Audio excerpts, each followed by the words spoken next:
Hi, so if you're a young child coming from the Infinity Train video, I swear a lot, so get the fuck. So if you didn't know, Cartoon Network threw up this little mini-sode thingy, whatever, it's a pilot. We'll just call it a pilot. And it's like the perfect example of how to start a series. I mean, the first thing I should talk about is the concept. This idea of having a train where each car can be anything from a small puzzle room to a huge world is genius for creating even more unique places past the original setting. The main thing that made Adventure Time so successful was its fantasy world that allowed you to make whatever the hell you want. If the creators set Adventure Time in like a modern city, they would have been fucked because they're constantly struggling to find creative ways to bring originality into the show. But with this, you want a land full of corgis and beautiful sunbeams, green grass, and apparently invisible guys picking up after the dogs because the place is fucking spotless. Boom!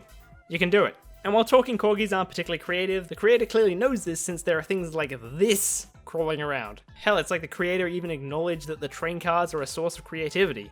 Maybe it's a pizzeria that only serves cold pizza. That'd be creative, huh? The second big thing is the main character's design. She's not a whiny, bratty kid, and the first seconds are dedicated to showing her thought process, mainly the fact that she has one.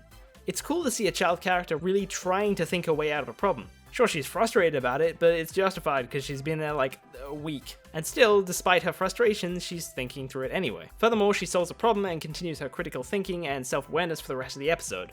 Infinity Train really gives you a reason to get invested, to instantly give a shit about someone you've only known for 2 minutes, and you'd be amazed how hard that is to do.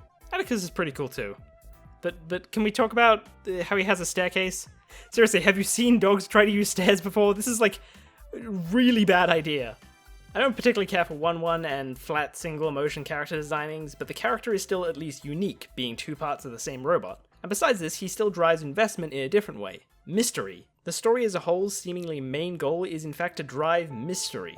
You don't know what this strange train is, what this number is, what this thing is, or why it reacted in this way to 1-1. It's not like, oh man, this cookie jar is empty, I wonder who stole it. The mysteries are abstract and unlike anything else. There is no obvious explanation and you want more clues. That's what drives good mystery. And then how it weaves its lines to create those mysteries is amazingly well done. The return to your seat line was fantastic. Because of this line's connection to trains, you know this has something to do with the mystery you already care about, and as a result, this thing feels plot related and interesting, as opposed to some monster of the week bullshit. And this monster running away upon seeing 1-1 is an extension of that same mystery. We were kinda indicated that he was part of the plot before when Tulip says he's been on the train his whole life, but this reinforces that something is not being said about this character. And all of this doesn't even include the biggest mystery of all.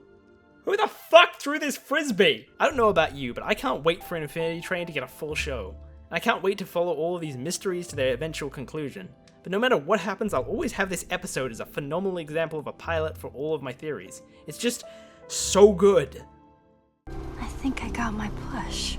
And before someone says that right before pushing her off the train.